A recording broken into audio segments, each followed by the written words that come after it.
On your mark, get set. Let's go.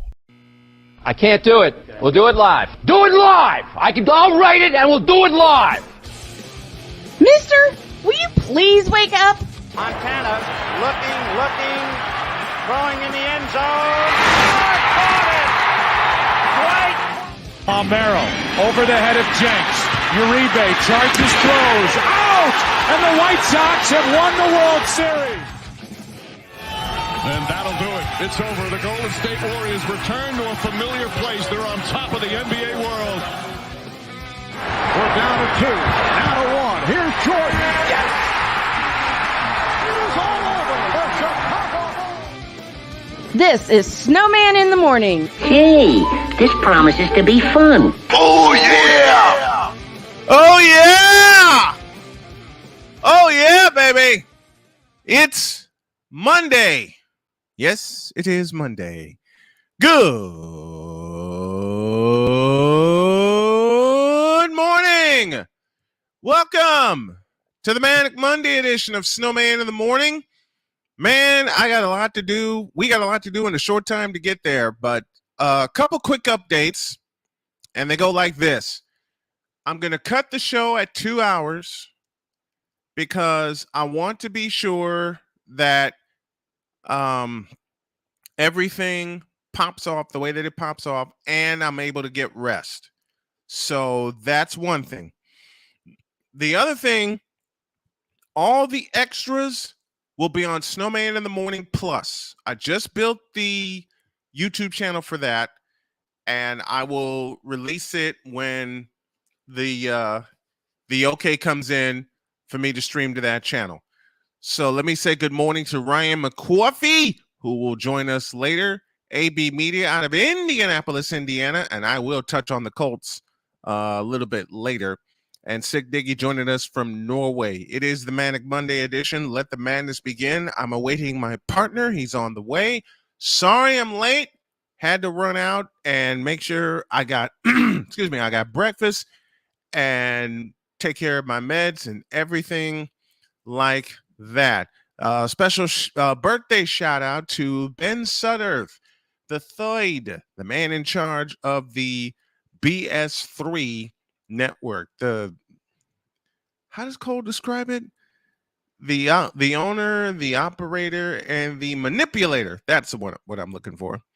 Ryan McCoffey will join us in about 25 minutes to talk Jets, Jets. The end of the baseball season is upon us. Jay Spivey will join us to talk the end of Christian McCaffrey and the Carolina Panthers, all that good stuff. But as we always do, we start with the whip around powered by Fanatics.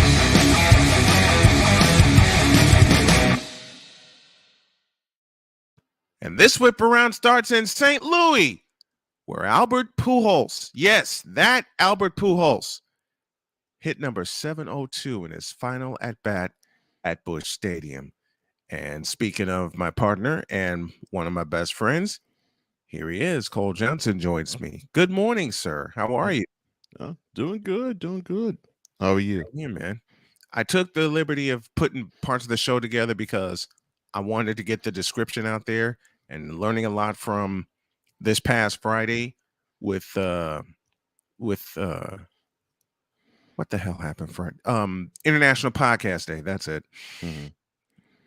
Wanted to make sure the hashtags were out and things like that. But Albert Pujols got number 702 yesterday. Morning, sick. The Cardinals are the NL Central Division champions, and I'm glad of that because as long as it's not the Cubs, I'm happy. And now Cole will take the whip around from here. How exciting is this? You have week 4. You have it starting with the Vikings and Saints in London, and we get a doink to end the game. Double doink. Oh my gosh! And what made it? And I look that field goal looked good. Yeah, it looked from good. 61. Yeah, it looked good right off the foot. And what made it even worse he made a 60-yarder not too long before that. So 2 minutes prior. Yeah. 2 minutes prior. So it wasn't out of the realm of possibility for him to make it. Right. But that double doink ended extremely exciting 20-25 contest between the Vikings and the Saints. Oh, it was a hell of a game. Yeah. Hell of a game. Back and forth, each offensive defense took turns making plays. Mm-hmm. And it was really good contest, but it was unfortunate that that game had to end on a double doink. I know Bears fan, you know exactly how that is, because that's how a season of yours ended in the playoffs. 2018, and this time, and you didn't hear the double. You didn't hear the double. You didn't hear this one, yeah. You saw it. Mm-hmm. You saw it, and just when it started peeling, toward the left upright, I went, "Oh no, this can't be." Doink, doink. Mm-hmm. I'm like, you got to be kidding me. Yeah. You have got to be kidding me. Mm-hmm. Oh my gosh. So but that's the ending. Yeah, that's 28-25. And what was with those black helmets? Who the hell drew that? I knew that would get you. Who the hell drew those helmets?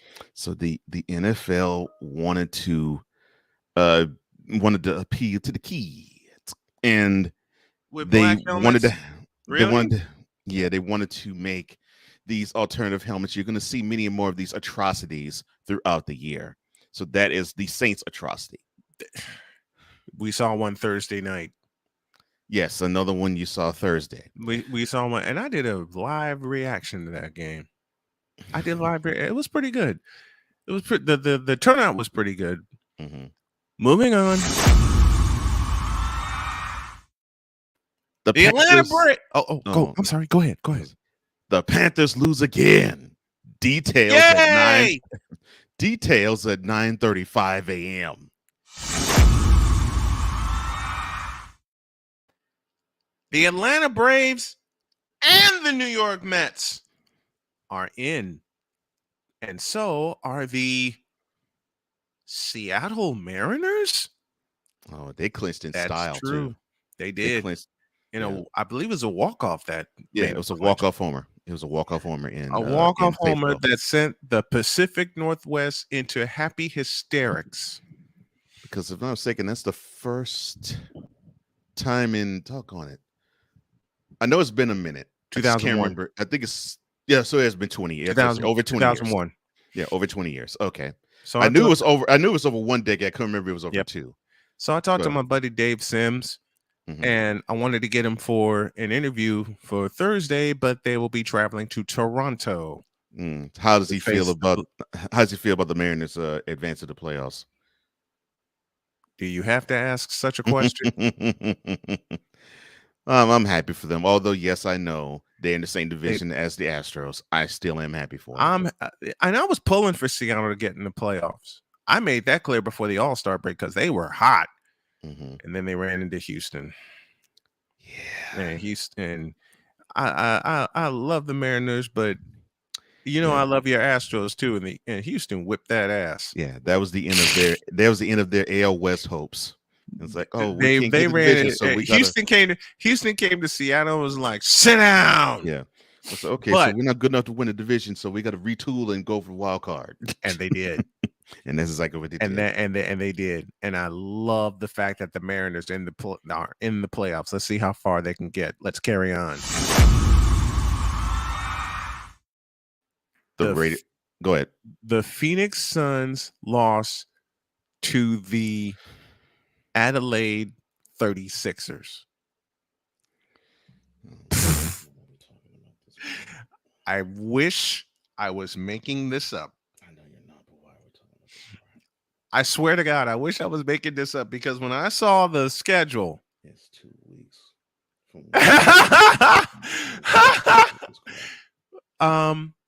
Are you okay, partner? What's wrong? We are 2 weeks. Yes. And 1 day from when the season starts while we talking about this crap. We all know the Suns are catatonic. The Suns are toast. We all know the Suns is trying to rival the Lakers and the Nets for being a soap opera. You ready for the score? 134-124. Good Lord, have mercy. And they beat them in Phoenix. They Monty? beat them in Phoenix. Monty, you know the team that you had that went to the finals 2 years ago, and the team that had the best record in the league but couldn't get to the conference finals. You might have a team that's not as good as either one of them right now. So I think you're not really talking to certain people. It's about to bite you in the behind. 24 of 43 from three-point distance for Adelaide last night. 24 of 43. Can you say they need to practice defense? Yeah. They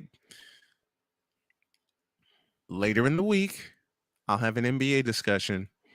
And yes, I'm going to refer back to that god-awful, effed up, backwards list. Oh, you mean where Golden State's going to finish 8th in the West? Yeah, that one. Oh, Lord. I talked about that on Snowman in the Morning Plus on Friday when I did the International Podcast Day. Yeah, people didn't believe me. People didn't believe me when I said that ESPN article actually said that this is what they predicted. The LJPN article. The LJPN article. Although they did say that the Lakers are going to be 9th. But yeah. That should tell you everything you need to know. And I think my partner has one final note before we close the whip around.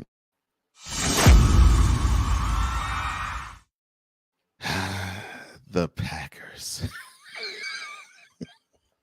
The Ayahuasca is working fine. Ayahuasca worked.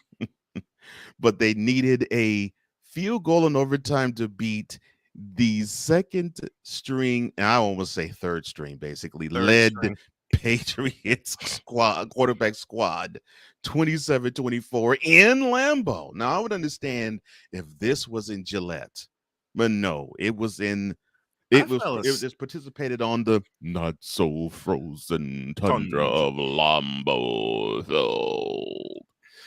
But okay, John Facenda.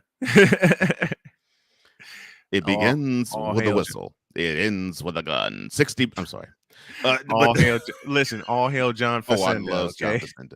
I love all hail. Listen, I got nothing against the late great Harry Callis because Callis took over the voiceover after Facenda passed away. Wonderful voice too. Yes. But if there are two voices that I want to narrate my biography, one would be John Facenda and the other would be Harry Callis. Mm-hmm. And I'll give you a wild card. John Sterling. I know John Sterling would take it and run with it. Oh yeah, he would. But yes, I give you extreme credit. I'm almost proud of you, but understand something, Packers fan. Y'all are toast. Go ahead. Y'all are toast. It's wonderful. It's wonderful. But it's October 2nd, now 3rd. Do this in 3.5 months, and then maybe I will be impressed. Do this on the real frozen tundra of Lambeau Field when it counts. Yeah. In the playoffs. We're talking about the playoffs. Yes. Like my Texans are saying, we're just trying to win a game. Yeah. I love you, Jim Mora. Yes. Thank you. I said that. I said that. Yes, I said that yesterday, and my wife started cracking up laughing. Well, I'm sure she understands that because that's where he had the meltdown. Man, she understands better than anybody. Mm-hmm. She understands better than anybody. That'll close the whip around for this morning.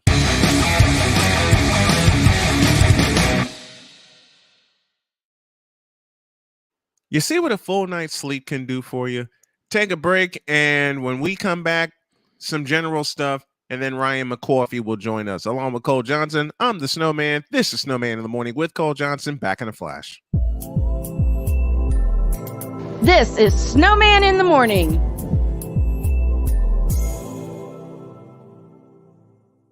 Have you had a chance to visit the Snowman in the Morning shop yet?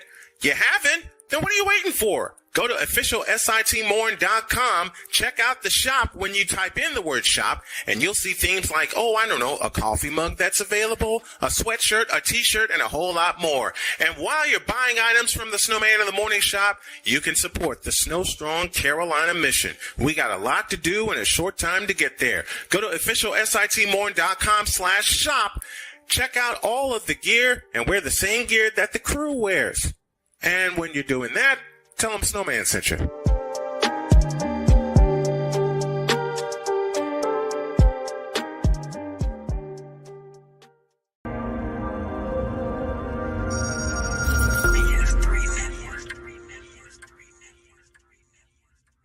BS3 Network, changing the way you watch TV.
Steph Curry. Tim Anderson. Jordan Alvarez. And it's caught.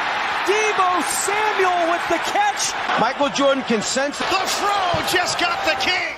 BS3 Network. The hottest of hot takes. The coldest of cold hard facts. This is Snowman in the Morning with Cole Johnson. Weekdays at 8 a.m. Eastern. Check your local listings for your viewing and listening pleasure.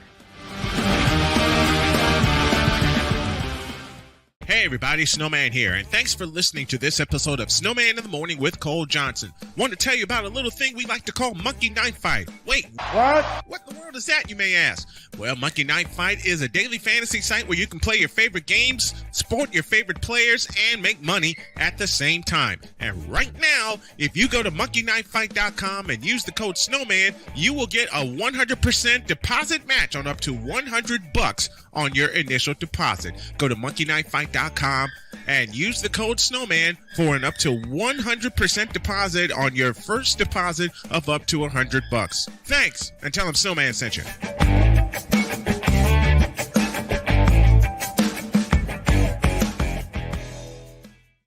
Mister, how do you operate this Twitter thing or this Instagram thing or whatever the heck?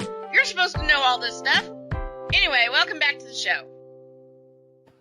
Well, my dear Dr. K, official SIT Morn is the site that you need. Official SIT Morn. And join us on Patreon, patreon.com/SIT Morning. I'm going to make my partner laugh because I was perusing social media during the break. During the Lord. During the break. Yeah, I was doing that. I was perusing social media. And I saw something that's going to make my partner laugh out loud. Open it, please. Quote. Anthony Davis says his personal goal is to play all season games. He's looking forward to reach his elite level of basketball. Close quote. English, do you speak it? English, do you speak it? English, do you speak it? I knew that would get you. I knew that would get you. Graduate from the first grade, and then we can talk about this. Please. Goodness. Please. I swear to God, I swear to God, I wrote that. I read that and I said, oh, no, I got to talk about this. Oh, Lord have mercy. I'm getting too old for this. We both are. Yeah. We both are. To the Fanatics Feedback Zone, let's welcome some people. Sick Diggy in the house. Victor Locke with us. Ryan McCoffey will join us in 6 minutes. That's right. And the Playmaker's in the house with us. He'll join us Wednesday for Wednesday. full. Oh, okay. I think he'll join us tomorrow and Wednesday. Oh. And Wednesday, he told me he can hang out for the full 2 hours. Oh, really? Yes. So we got a shotgun rider for the full 2 hours. Trying my best wise impersonation. It's Monday, not Wednesday. Victor, I know it's Monday. I'm not going to push the button, but I got something special for Wednesday. So do I. Good. And yes, it involves a conversation. Not it involves a conversation. Oh, Lord. I'll give you. All right, give me a snippet. Give me a clue. I'll give you a clue. I won't read the post. Say that for Wednesday. Because if I read the post, I'm going to have to push a button, and we don't have time. Right. Michael Quinn called me a clown because I said, "Open it." Oh, Lord.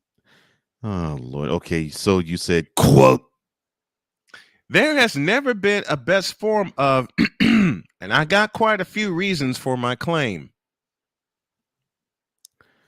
Close quote. Mike Connor responded in kind and said, be careful.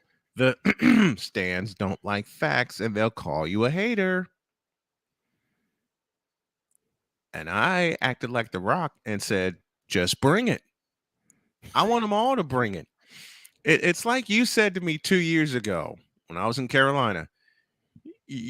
I went through this in a couple of conversations that we taped, and then Cole just busted out, oh, you want all the smoke? Yeah, I do.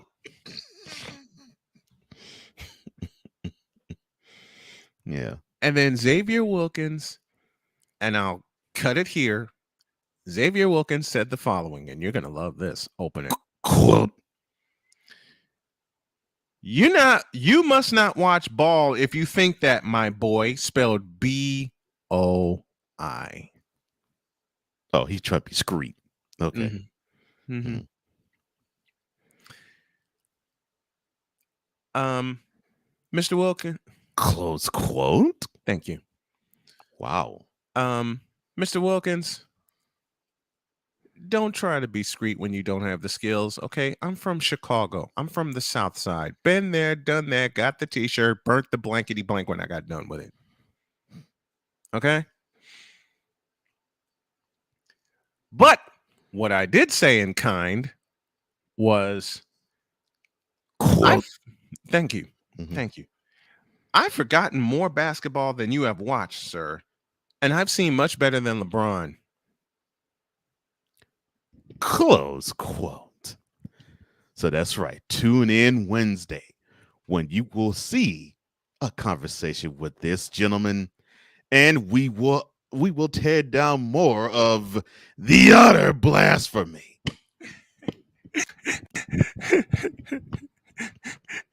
Victor Locke said, "Are these guys auditioning for LJPN?" Oh, I don't think they need to audition. They're already there. They don't need to audition. They're already there. Not audition. Wait. And Playmaker. Oh, bless it. Bless your heart. Bless your heart, Darnell. Great. A conversation for Wednesday. More ignorance on the way. Oh, of course. Brother, you have no idea. Yes. 100. And since you have no idea. And since you're knowledgeable in b-ball, you already know the ignorance that we display on here, that we basically are mirrors of. Hey, not ignorance. Not ignorance. Ignorance. That because we we're basically dealing just mirrors and because we're dealing with it because we're dealing with ignorant folks here. Yes. F Holiday in the house. Good morning, sir. What's if up, y'all man? can, please subscribe to the channel if it's your first time here. I love and it. support. I love it. What did he put up? It looks like a seal. Clap, you seals! Oh boy! If you can, while we're on here, we're trying to reach a $500 goal each and every day toward the Snow Strong Foundation. Support us via Cash App. The tag you need is $Tallman Dr. K50. And I'm with you. Wait. Don't wish this on anyone. I'm with you. I don't either. Good morning, brother. He said, "Open it." This seal said, quote, "I mean, you can look better when you're playing plumbers and substitute teachers with barely to no dribble handle." Close quote. Lord have mercy. Because we take this job so serious. What in the all types of blue hell? This is Snowman in the Morning with Cole Johnson.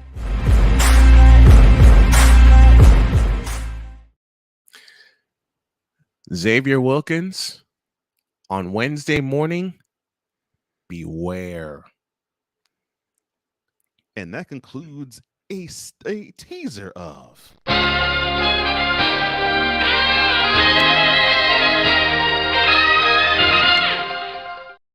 more on Wednesday. Thank you. Because if I keep going, I'll push the button, and I don't want to push the button. Mm-hmm. I don't want Wise popping in my head or Victor's version of Wise popping in my head doing, it's only Monday. You don't. Wait. Just so you know, it's not Wednesday. It's Monday. Yeah. I don't want that. I don't want Wise popping up at the last second going, "I was enjoying the show in the background." What up, King Dog? What's going on, man? What up, brother? do you know we got a lot of people watching this morning and a lot of people listening too. And I am thrilled to make this announcement. The SDM Sports Radio Network is alive and kicking. Full release was Monday. Was Saturday, I beg your pardon. You got a deal, Playmaker. You got a deal, brother. Play it now. The hell with it.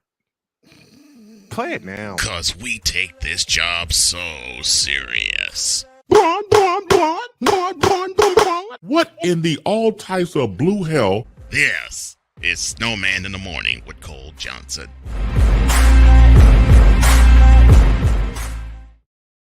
I messed up. Oh, so you like that, Drew? Yep. You like that, Drew? I like LJPN. Yeah. Hey, what did I tell you? My partner, one of my best friends in broadcasting and in life, took a 20-year mediocre career and squashed it down to 7 minutes. Your boy Victor tells too much. You know what? No, I'm gonna wait. I almost opened the book and summoned the ever living, but I'm trying to be nice. Man, listen. I love you, Victor. We're all trying to be nice. Oh my God. We're all trying to be nice. Look at Royston. Push the button. I can't. I saw that. I cannot push the button. We would derail the rest of this show. The rest of the 2 hours, except for when Ryan is here and when Jay is here, would be off the rails. Yeah, we try not to do that because, if this unlike other shows, unlike other sports shows, we actually have subject matter. Yeah, that we discuss. What's up, D Scott? D Scott, what's going on, man? Hey, there's a button. There's a button we need to push. Because it is time to drink some coffee.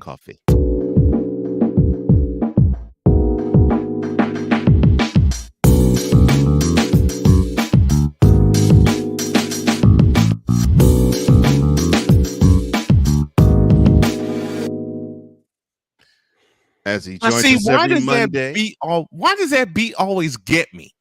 It gets Ryan too. Apparently, yes. As he joins us every Monday at 8:35. It's a hot beat. It is. It is Coffee with McCarthy with our resident fam member, and no credentials required, Ryan McCarthy. How you doing, man? Good morning, gentlemen. It's Victory Monday where I am. Yes, it is. And what better way to celebrate Victory Monday with some ice cream? There you go. What kind of ice cream we got? You know what? What's awesome is that Little Debbie actually started making Little Debbie ice creams. Which oatmeal cream pies. Man, listen. My sister first introduced me to Little Debbie because she went to the convenience store that was a few blocks from my parents' house and came upstairs and she says, "I got a present for you." I said, "All right, what?" She says, "Close your eyes." And she stuck that in my hand and I devoured it as soon as I got it. JETS. We have a love-hate relationship, Little Debbie and I. Same. Really? Same. I think we all do. Same. And they shrunk over the years. That's because we got bigger. We grew up. we grow up and they get smaller. But see, Lord. I'm still no. Yes. I now have the Days of Confused line from Matthew McConaughey playing in my head. Oh no. I get older, All the right. girls stay the exact same age. All right. Mm-hmm. But see, when the first oatmeal cream pie that I got from Little Debbie was like this. It was huge. Oh, and it was only a quarter. Yeah, I was about to say it cost less. Yeah, it was only a quarter.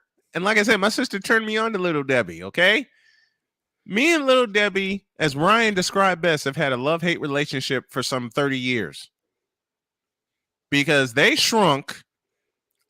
We got bigger, and they got more expensive for some god-awful reason.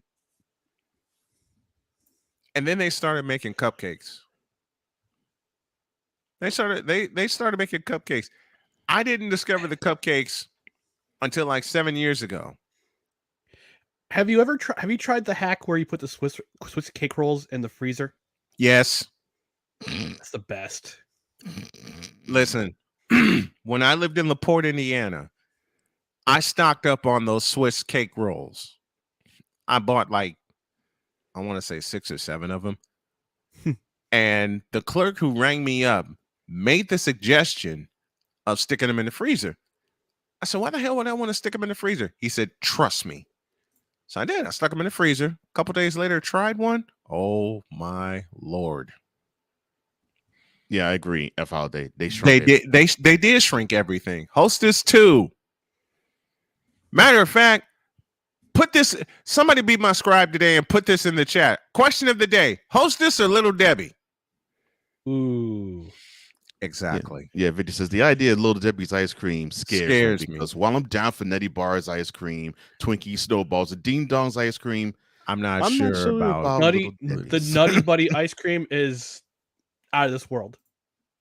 Otherworldly. Royce says I feel the same way about Hostess and Entenmann's. You know what?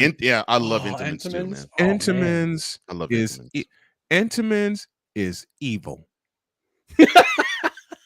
Entenmann's is bleeping evil. Royce says how Hostess all day. Let me explain why. With Chris Dietz over the Fit Down. Hey, what's up, Dietz? Let me explain why Entenmann's is evil. When I first went to Terre Haute to see Jody, we went to Kroger, stocked up on some groceries. I didn't know. Jody said, I have a treat for you. So, all right. We were watching college football the next day. Holiday said Entenmann's. Same, brother. Same. The crumb coffee cake is otherworldly. Yeah. Listen, she snuck Entenmann's donuts in the grocery pile that we got. And she pulled them out. And we were watching Oklahoma State play college football that Saturday. And she bust out the Entenmann's. I said, that's not right. And she looked at me and she says, "Are you refusing or are you going to eat these things?" "I'm going to eat the darn things. What do you think?" Killed that box in 5 minutes. I mean, and then she said to me, "Look, We got to make this box last until you go back to Michigan City. Yeah, right. Nope. Ain't happening. Nope. We killed that. Like I said, we killed that box in 5 minutes. So I was born in New Jersey. I go back and forth every once in a while for family, and they have. I'm not sure if you guys ever had Tasty Cake. Yes, I have. Yes, I have. They've thrown a Tasty Cake has entered the chat. Tasty Cake threw me. Listen, Tasty Cake threw me a curveball when I was on a road trip. I was on a road trip, and we went to, where'd we go? We went to Columbia, Missouri. I was traveling with Chicago State women's basketball because I didn't have plans to go. I thought, okay, I'm just going to have to report on it. Nope. Right. Nope. The coach called me and said, you're coming with us to Columbia to call the game, no matter how we do, because I want that present. Huh? Athletic director called me 5 minutes later. You're going to Columbia. You need to get here within 45 minutes. And at the time, I lived in Gary. Indiana. Mm-hmm. It takes 40 minutes to get from Gary to the south side, to 95th King Drive. Mm-hmm. I made that drive in 25 minutes. Nice. I don't know how I packed in 45 minutes. I packed my bag, packed my equipment, made sure I had everything, made sure I had my notes, and I got to Chicago State in 45 minutes. I did all that. I made the drive in 25 minutes, broke every speed law in Chicago, and surprisingly, I didn't get yanked over by the cops. Mm-hmm. By the time we left to go to Columbia, it poured snow. When we left, it was snowing like crazy. When we got to Columbia, it was 61 degrees. Oh, wow. And the coach and me and the bus driver are going, what the blank happened? Well, got there and we stopped at a store and I saw Tasty Cake and I had to have it. I had to have it. And when coach says, okay, Brian, what did you get? You don't want to know, coach. You don't want to know. And that's when she reached in her bag and pulled out her own Tasty Cake. I said, Coach, you're not fair. She says, why? Because I beat you to it. And I reached in my bag and I pulled out two of them. And I said, nope, got you twice over. And she starts laughing. I thought you were going to do a lunchbox trade like I do in elementary school for a minute there. Man, I wish. Oh. Man, listen. Like I said, Tasty Cake has got me on the road several times. When I went to Missouri, when I went to Edinburgh, Texas, when I was on a bus trip to the Bronx. Yep. I went on a bus trip to Boston. Yeah, that New York, New Jersey, Pennsylvania, like the Mid-Atlantic area. That's where Tasty Cake was born. Tasty Cake is there. Yeah. That's where Tasty Cake was born. So the Jets beat the Steelers. Steelers not going to Super Bowl. Okay, so and I want this to be understood, and I gotta understand this. So the Jets have played all of the AFC North teams. Yep. They win the two road games against them, but they get skunked in the two home games against them. Oh yeah. If I could, in the eloquent words of one Chris Berman, wah. I got a better one. I don't know. In the eloquent words of Chris Berman, what? There's a picture I need to find of him saying that, or I'll put one together. We just need a picture of us going, what? And tell me what Zach Wilson was trying to do in the end zone yesterday. The gritty? Yeah, gritty. That was the gritty. Did he trip over his own feet? Because that's what it looked like. It looked like it, but I think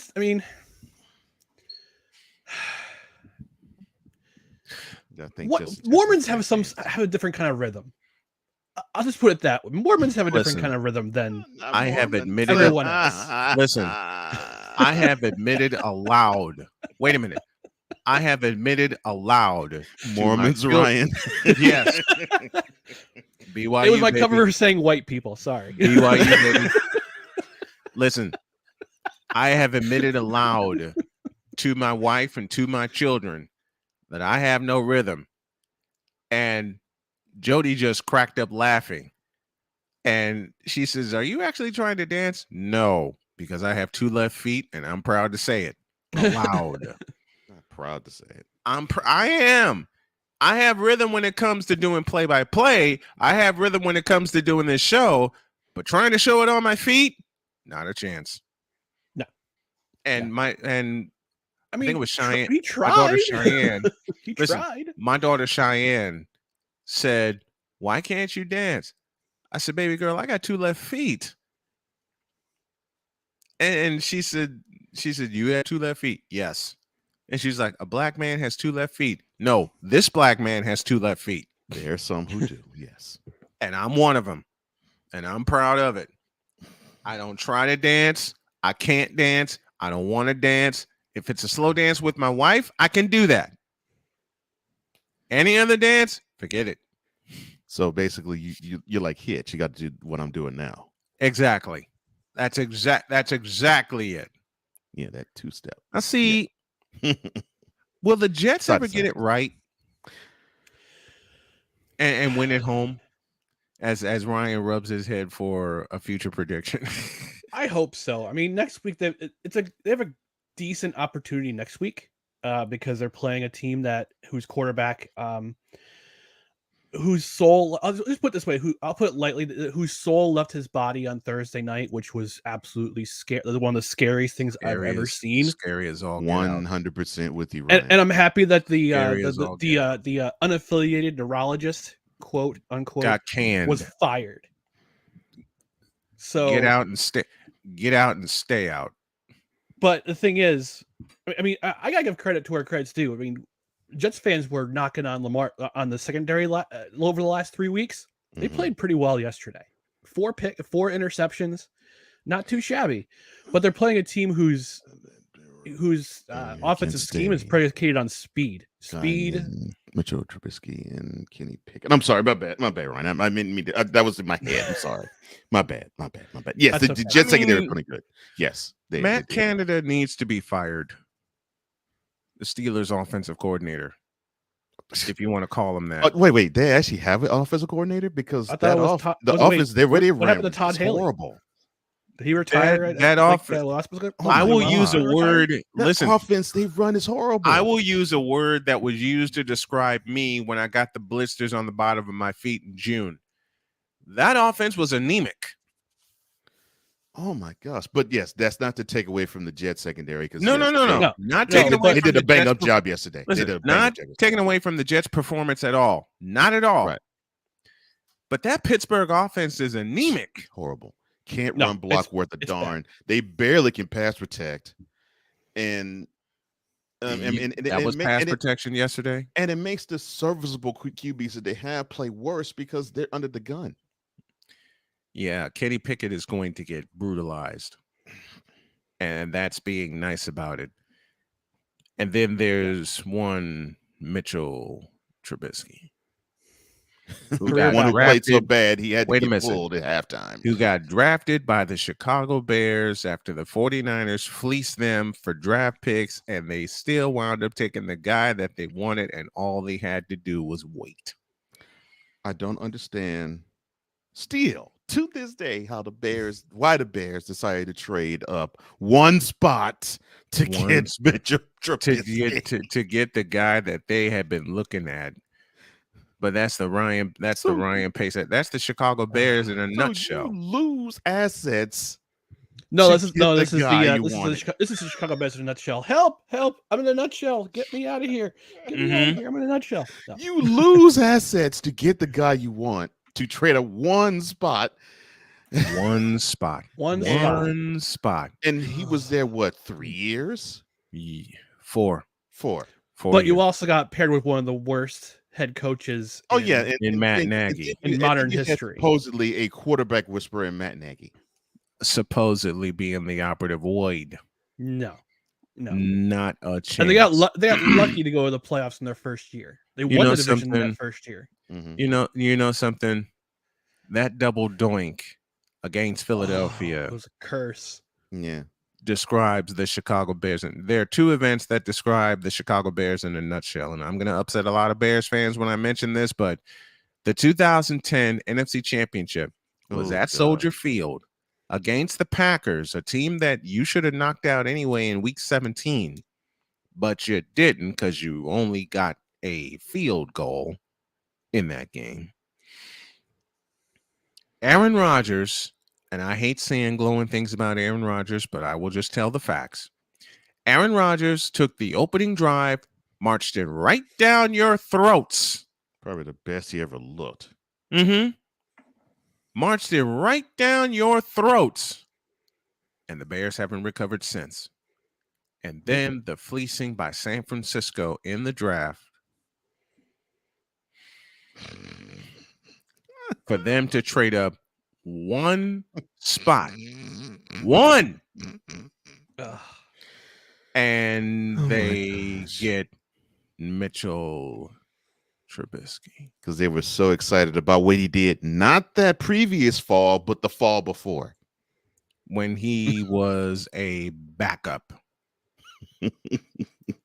to Marquise Williams, who I had the pleasure of meeting at Granville Central High School in North Carolina, because that's his alma mater. I nearly had him as a halftime guest, but I got picked off.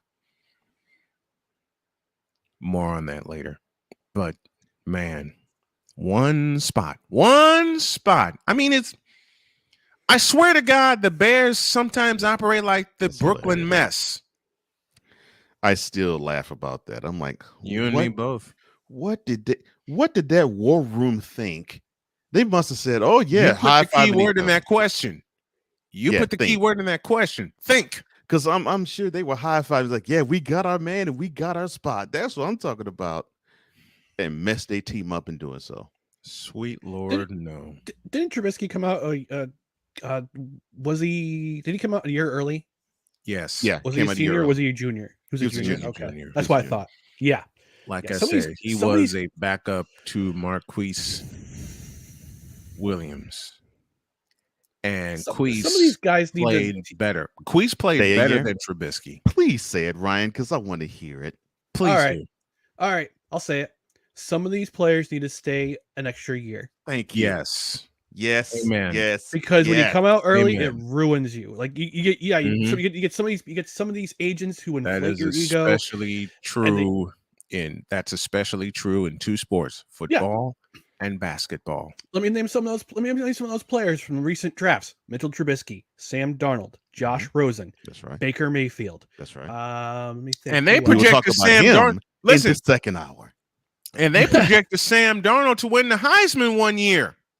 Yeah, he would have won the Heisman. They projected Sam Darnold to win the Heisman. If he stayed for his senior, he probably would have. If he stayed for his senior year, he probably would have. But the year they projected, he would have won the Heisman. But the year they projected Sam Darnold to win the Heisman, he got murdered against the Washington Huskies. And not only against subsequently Washington, against Ohio State, and subsequently against Ohio State. But yeah, wait a minute. Royston Gibbs, you quit the Brooklyn mess talk. You know what? I'm gonna flip my snowman. I'm gonna flip my snowman's take at the top of hour 2, which just for that, we're gonna talk about more. So there. Yeah, just for that. Just for that. Oops, I hit the wrong button. Oh yes. Sick. Where's that update? Sick. Have you seen this? Put it back up. I'll do the PSA this morning. Have you seen this man? Report him to Snowman in the morning with Cole Johnson. We'll put him on the first thing smoking back to Brooklyn. And he's going to sit this year because of a horrible thing we like to call lack of fashion sense. Oops, did I say that? That's right. Been missing since June 20th, 2021. That's right. We'll put him in Greyhound luggage. Yeah, we'll put him in the luggage check. And I've ridden many a Greyhound on my road trips. What's up, Ryan? So speaking of fun, I did want to address one thing with you guys. So All right. yesterday, I decided to after the Packers beat the Patriots in a walk-off at Lambeau Field. Nice. I decided to have some fun on social media. Uh-oh. And I posted, yep, thank you for the doom scrolling. While I was doom scrolling. So I decided to post on social media on my Twitter account. I said, the New England Patriots, it's October 2nd, and the New England Patriots are in last place in the NFC. And I put a gif of Ron Burgundy saying, "And we are laughing." Oh no. So someone comes at me. I think he's a Patriots fan. Lord. Of course. Oh no. And he says to me, "Cole, can you hit the button, please?" Hit the button. Quote. He says, "They're better than the Jets." LOL. Close quote. Wait for it. Wait. To which for I reply. It. Wait for. Oh, you replied. Which okay, I reply. Okay, you replied. Quote. On paper, maybe. Ooh. Close quote, but the two that Hey. two fellas. that two. But yeah, but to well, not response, but to the statement that you responded to.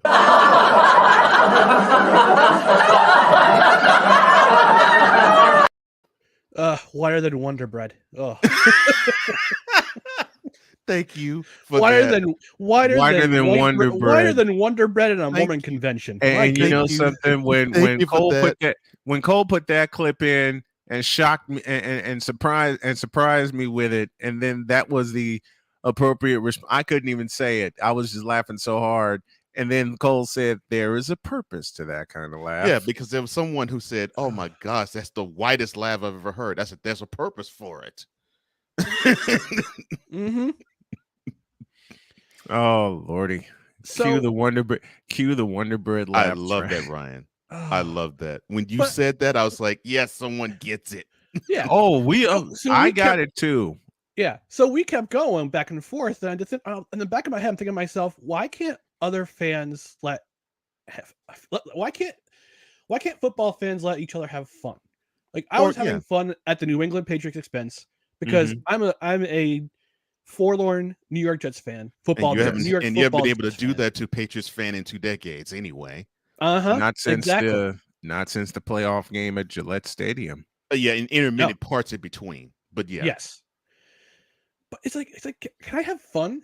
Can I have fun for just a moment? Just to say, look, and we kept going back and forth, and he said, "Oh, well, your team almost lost to Kenny Pickett," and we had a third string quarterback to almost beat the Packers. I'm like, Packers aren't very good, A, and B. I said, yeah, and then now look at the standings and look at where your team is, and look at where my team is. And Victor is doing this to the AFC East, and Victor has the best. Victor has the best. Send me a postcard from last place. Victor has the best reason because for some reason fandom has become war. And social media, exactly. Social media has social media started. Social media started this ish. It's ridiculous. Yeah, I'm like, man, I come from the let the fans be great for phenomenon. That's the way I am. Yeah, because I love that. I'll be the first to say to you, I'm a Houston, Texas fan. My team is hot garbage.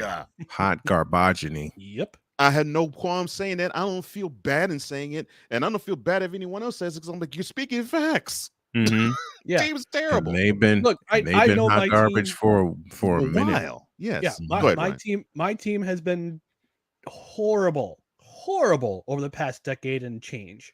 I know that. You don't need to consistently dunk on my team. I know that, but it's low hanging fruit. The New York Jets are the low-hanging fruit of the NFL when it comes to fandom. And that's why I really try to poke fun at them because of that. Yeah. And my team since 2019 has been lucky as all get out. The only way I will poke fun at the Jets is if they hire Andrew Gase again. Don't do that. Why don't you say his name? And for that name, I offer this sound.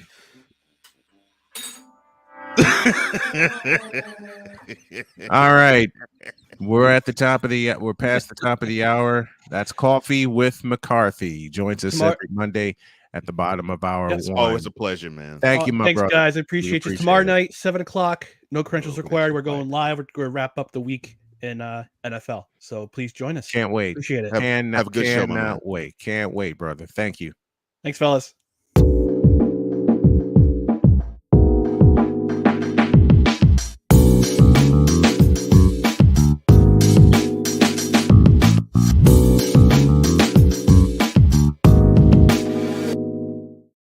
Did my partner say hour number 2? Yes, he did. I did. Right now. On your mark, get set. Let's go. Cause we take this job so serious.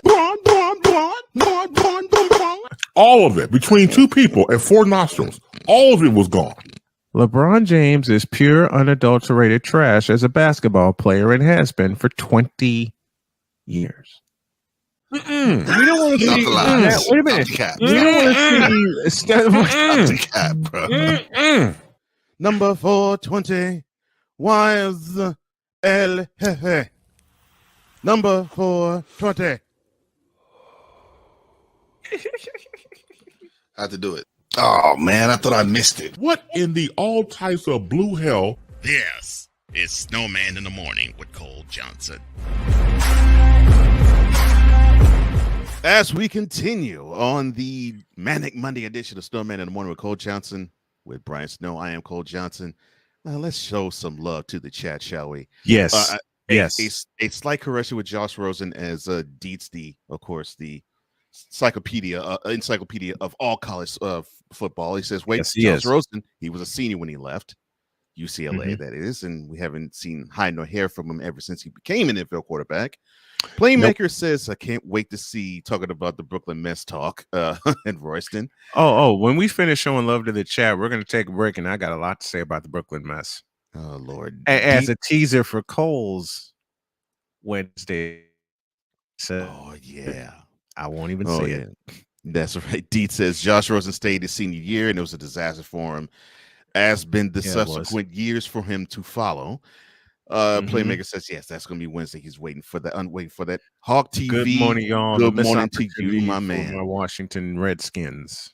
He says, he said, good morning, y'all, on my missed opportunity Monday for my Washington Commanders. Oh, God. Thank you for the Wonder Bread laugh track, sir. I borrow from you, my dear friend. Washington Commanders? Really? That name is horrible. Defense held up for 2 straight weeks, yet our offense was simply anemic. Them, the Colts, a couple of other offenses I can think of, including the Carolina Panthers. But for some reason, fandom has become war. Just look at Cowboy fans, Pats fans, Packer fans, Panthers fans.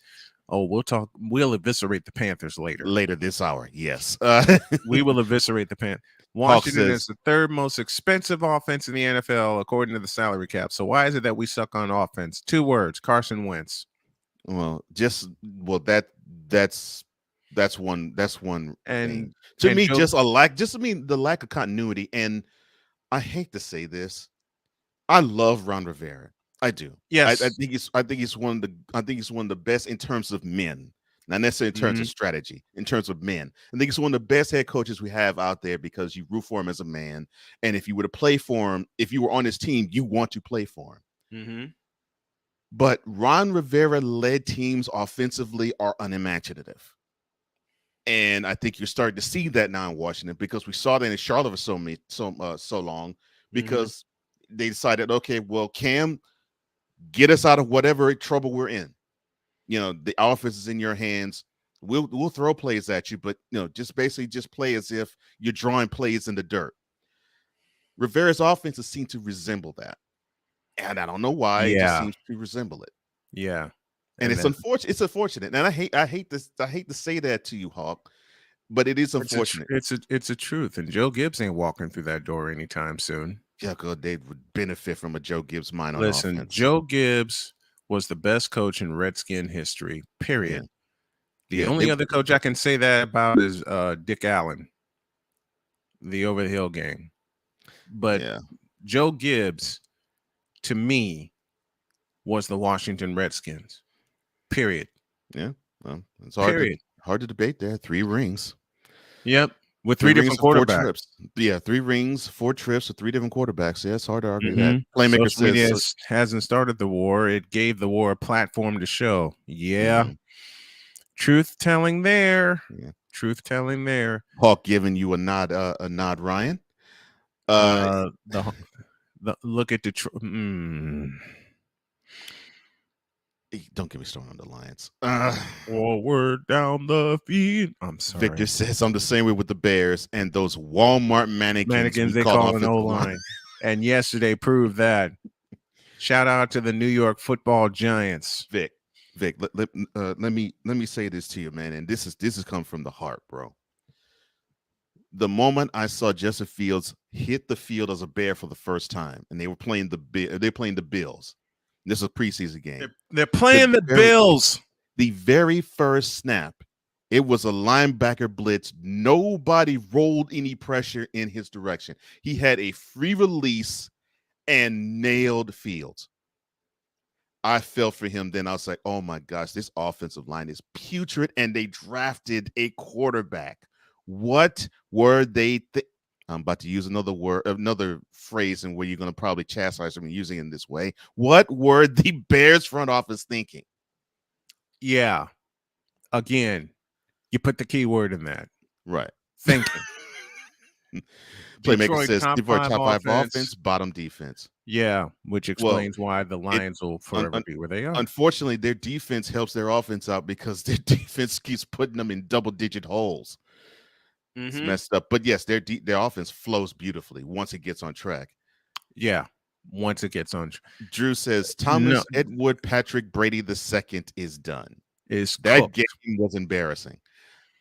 They got cooked in the first half. I don't know if the game was over. I don't know if it's just him that's done. They need to blow it up. That offense, blow it up. That offense is atrocious. They need to do what they need to do at Wrigley Field. Blow it up and start over.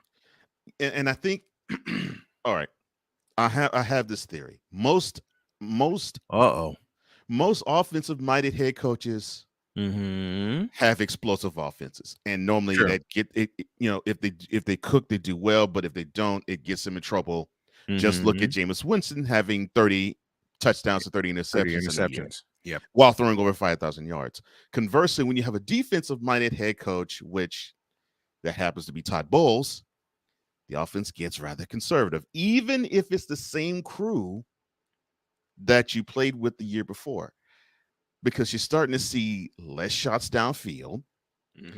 You're starting to see more dump offs, dink and dunk, and along with the battered offensive line that the Bucs have, the running game isn't quite as effective. Doesn't quite have that same bite. And defensive-minded head coaches normally on offense want to have a running game because they want to have their defense shine. But to your point, Drew, you can't have your defense give up 28 points in the first half. Especially to Patrick Mahomes, who made going up against that defense look too easy. Hawk TV one more time. Facts, playmakers, but they beat my Washington Redskins and had us down 22-0 at the half. See, the more confidence the Cowboys get, the more confident Cowboy fans get, and that scares me. And read option, everyone else, yes, please. And the point that I made about Bowles, that goes for Rivera too, because he's a defensive-minded head coach too. And it's unfortunate, but that's what you're seeing, man. And I hate the fact you're seeing that in Washington. They tried Joe Gibbs again, and it didn't go well in round 2. Ain't that the truth? Yeah, the game unfortunately passed him by then. Yeah. I'm a Giants fan, and Joe Gibbs is a solid Hall of Fame coach. Yep, yes, sir. That he is. Cue the Angry Video Game Nerd. And yes, I binge watched Angry Video Game Nerd. What were they thinking? They weren't thinking, but I felt the same way. Cool McCain in the house with us. Fly Eagles fly. The only congratulations to your team 4-0, and another good performance by Hurts, man. I love the Philadelphia Eagles and what they are doing. They need to continue to do what they're doing, especially on offense, because their defense looks like they're able to take care of business. I love that. Speaking of business, Cole, this is cool. This is for you.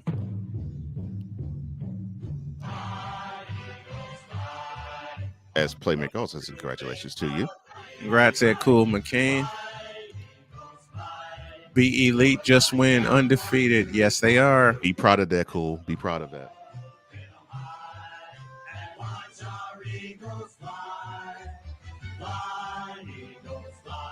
Thank you, Drew.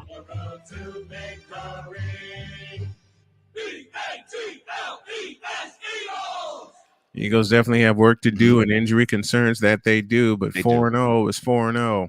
And I think if they could keep with the run, if they could keep being physical on offense, I think the defense will thank them later because they're going to be fresher and they probably won't go through so many injuries. But you're right, though. They do have injury concerns, but I don't care, bro. Still the only undefeated team in the league. They're 4-0. They're on top of the NC East, and things are looking good. I picked the Eagles to win the East. I did too. I picked the Eagles to win the East. My wild card team for some god awful reason was the Redskins. I picked them. Yeah, you changed it. And now. The other team that I had picked to be a wild card was the Giants. Yes. So am I, Cool. Miles Sanders. Yes. Because to me, I think that is where the improvement has come. They actually are now starting to trust him to run the ball more. And if that's the case, and he can produce the way he's been producing, and your concern was have him stay on the field, and he stays on the field too, the Eagles, they're going to be making some real big-time noise in January. And I hope they do. I hope to do. Happy birthday, A. Pizzle. And happy birthday, Ben Sutter III. Yes, happy birthday, BS. Happy birthday. Let's pause for a break. And when we come back, agreed, I'm going in on the Brooklyn mess. Oh, Lord. It's not because I want to. It's because I evilly have to. Back after this. This is Snowman in the Morning.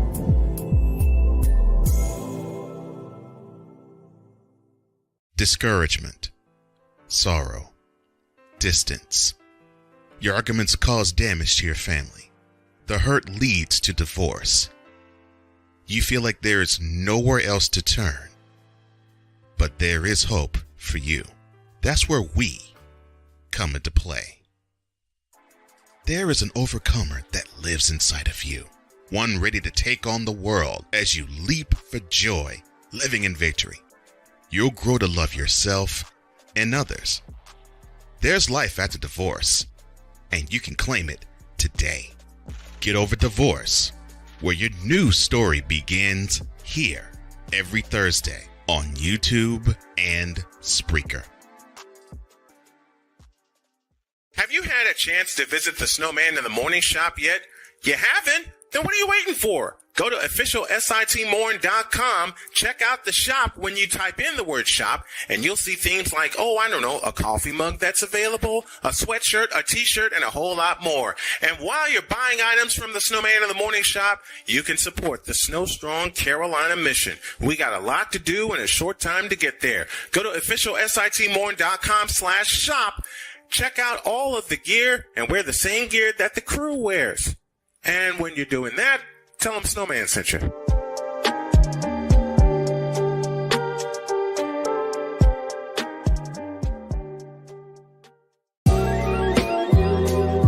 I want to show that attainability. I want to show the accessibility of this kind of lifestyle. From social media to having conversations with friends and family, you always have to put on face and say face. What brings a smile to my face is the one person that totally believes in me, and that's my beautiful wife, Jody. I just had to stop because I didn't value myself. I didn't love myself. And it's like, I have to learn to love myself. Changing the world one conversation at a time. This is Revelations.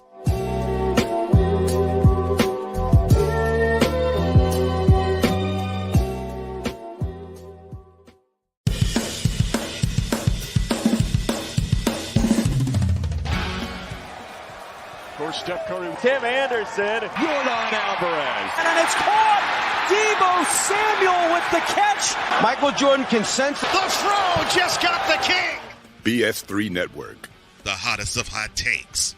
The coldest of cold, hard facts. This is Snowman in the Morning with Cole Johnson. Weekdays at 8 a.m. Eastern. Check your local listings for your viewing and listening pleasure. Because we take this job so serious. What in the all types of blue hell? This is Snowman in the Morning with Cole Johnson.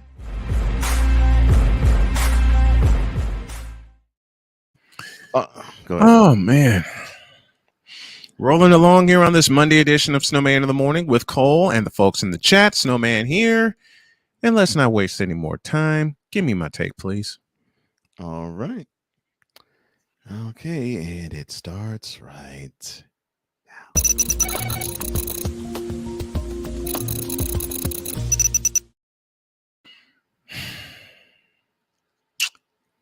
Okay. I'm waiting for you to tell me something. Let me see. Flambe, no. Burnt, no. District, no. Okay, Brooklyn Mess fans, hear me and hear me well. Your team is a mess, your team is roasted, and your team ain't getting to the NBA World Championship Series anytime soon with this regime. Why? Because they put Steve Nash in a horrible position that he has no business being in. What is that position? Coaching Kyrie Irving and Kevin Durant.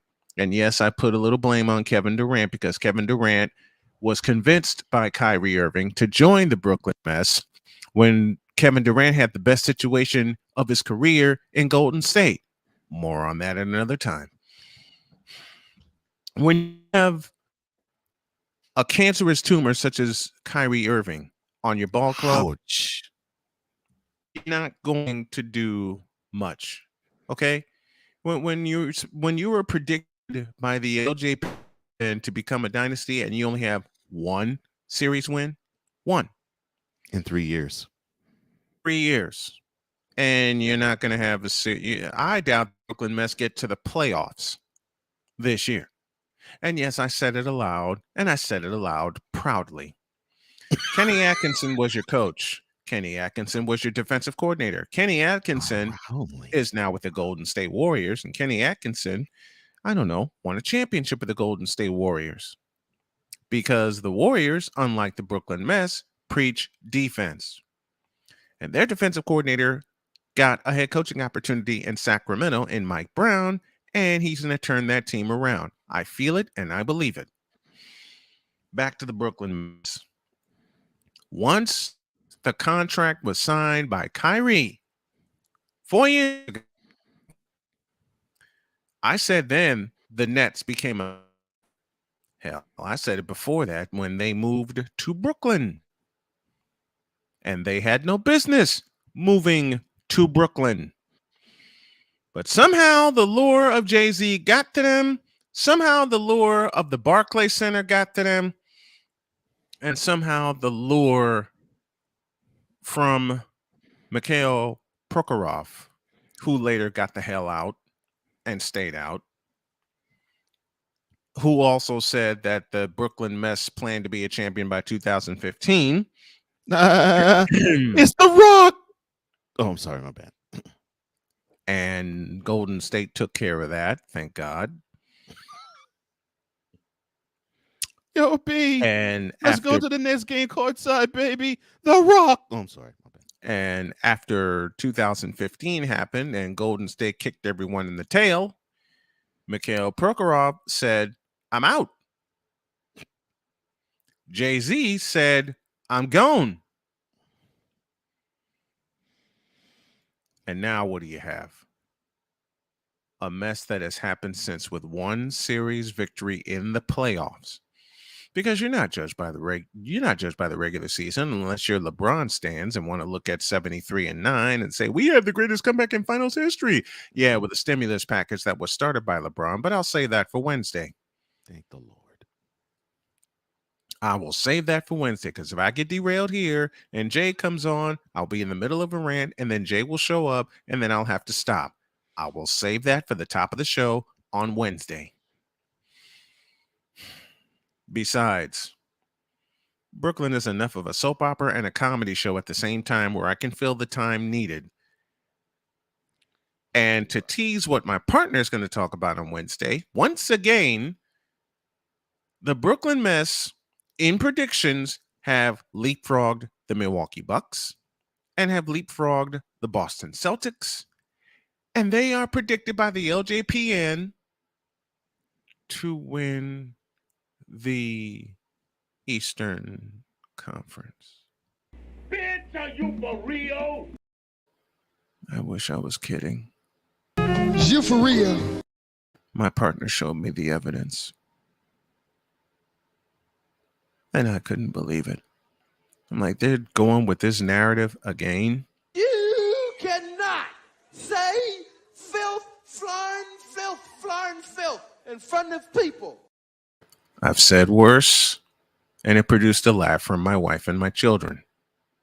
And my children aren't even basketball fans. Matter of fact, one of my kids told me, I love when you go off on these subjects. And I said, why, honey? Because you're being you, and we like the fact that even after surgery, you're being you. I said, oh, thank you.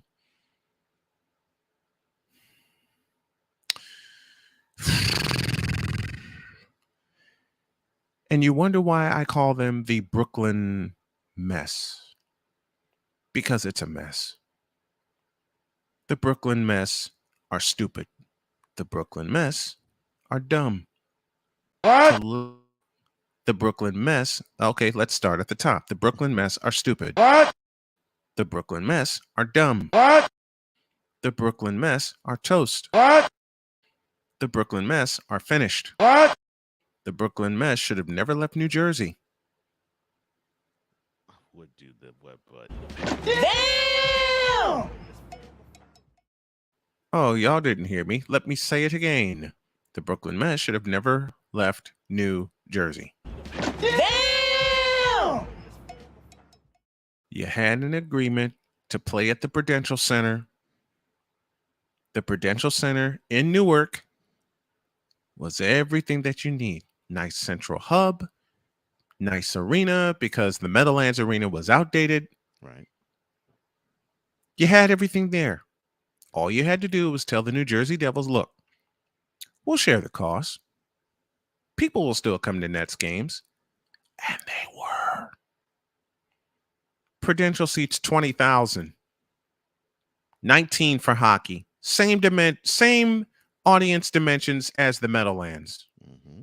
That seated 20,049 when they were at their peak, and I'm talking about NBA Finals peak. 2002, 2003. Jason Kidd and the bunch.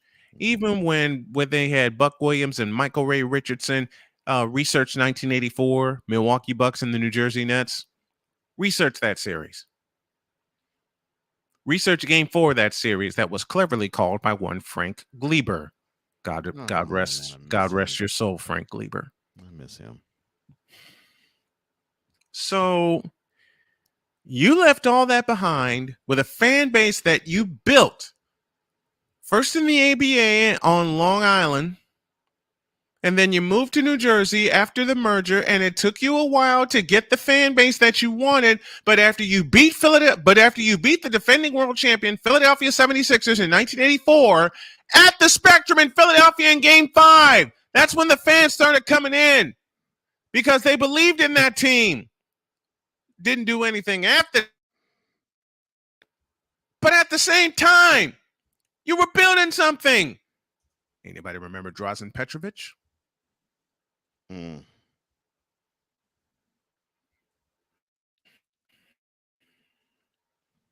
Anybody remember the time when Chuck Daly coached the New Jersey Nets?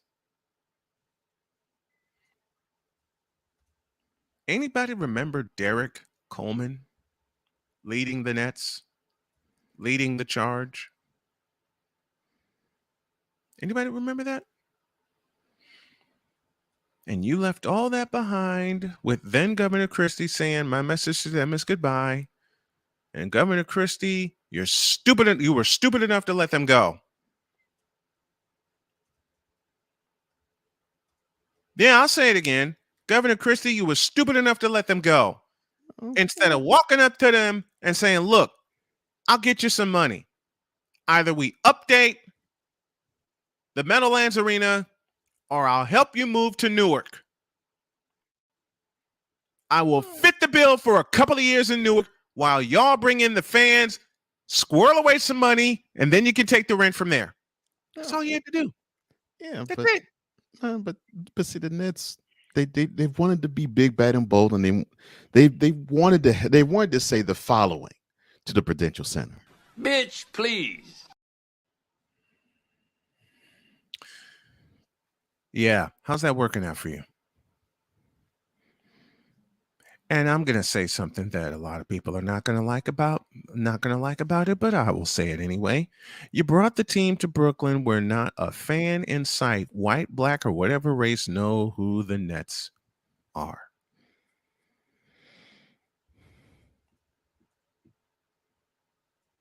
That loud thud was a microphone dropping. The New York Islanders got the hell out of the Barclays Center at first opportunity.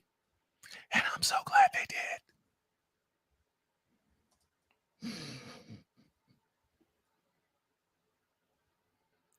But as far as the Brooklyn mess goes, it's a mess and you can't do anything about it. Well, you can do something about it, but my question is, do you have the cojones to do something about it? Short answer, no. Long answer, hell to the no. The Brooklyn mess are a mess. They're a soap opera. They're a comedy show rolled up into one. And if you expect them, Nets fans, to reach the NBA Finals this year, you got another thing coming. That's Snowman's take. What's yours?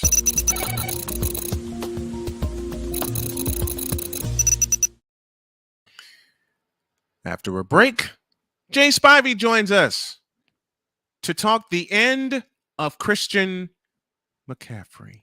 Red roll. And there's a reason I said it's the end of Christian McCaffrey. And he don't feel fine. He sure doesn't, even with his performance yesterday. Back in a flash. This is Snowman in the Morning.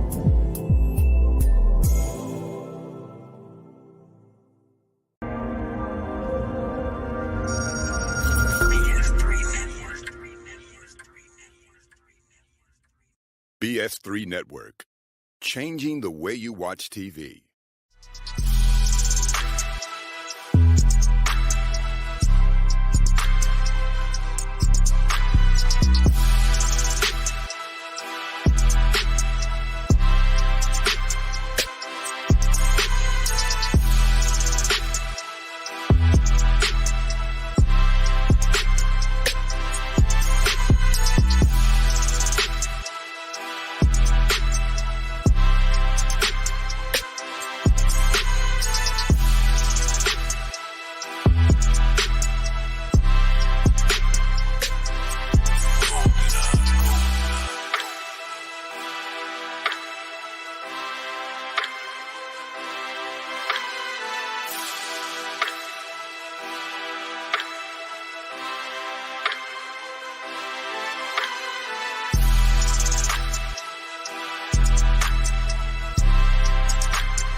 A TED Talk, but I don't have anything to talk about yet. I'm getting there. Life is for the living. We're not here that long. You can learn anything you want to learn without any money spent. What do I really enjoy? What do I really want out of life?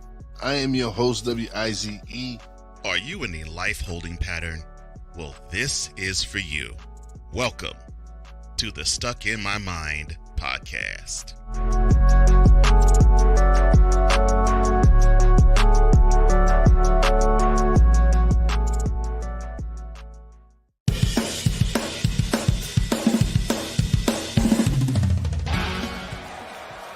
Steph Curry, Tim Anderson, Jordan Alvarez, and it's caught.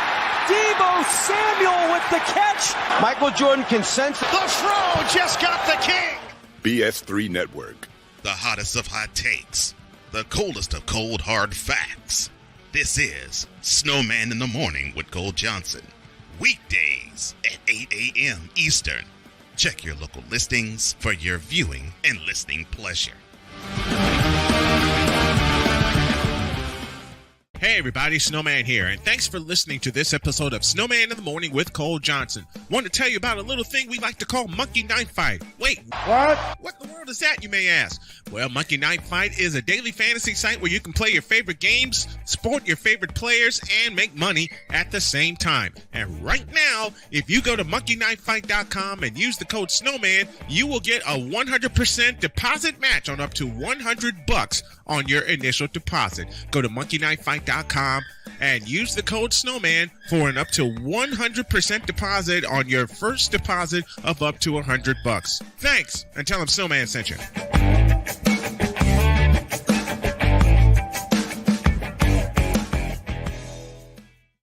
Mister, how do you operate this Twitter thing or this Instagram thing or whatever the heck? You're supposed to know all this stuff. Anyway, welcome back to the show. On Instagram, Twitch, TikTok, and Twitter, it is official SIT Morn. It's official SIT Morn on Twitter, TikTok, Twitch, and Instagram. Rolling along on the Manic Money edition of Snowman in the Morning with Cole Johnson. I am Cole. Brian's with me here. We await the arrival of Jay Spivey, so we get the Spivey notes. Mm-hmm. Jay's he's on the way. He is on the way. Let me see if I want to see if I sent him the correct. Good morning, Latina. But Latina and Cali, good morning to you. Who else is in the fan chat with us? And our fan chat is presented by Fanatics. Our feedback zone presented by Fanatics, I should say. And want to be sure that we got everything right. I sent him the wrong link. I'm correcting that right now. But man, what? What's up, Pragmatic Prime? How you doing, man? Pragmatic Prime in the house. Good morning. Good morning. Who else is here? Sig Diggy is here. Fit Down Sports is here. Yeah, thank you. Thank all of you and that's joining us on without them BS3 Network on Roku and BS3 Live and on YouTube and on Twitch. We thank you all. Thank you guys. Without y'all, there is no us. And thanks to the folks that are tuning in via the brand new SDM Sports Radio Network. And Friday night, we have our official first play-by-play call as the Panthers of Jefferson County host the Highlanders of Floyd Central. That's a 7 o'clock kickoff with a 6:30 pregame show. And the pregame show will be put together by Eric K's Collision Center. And he's here. Let's go.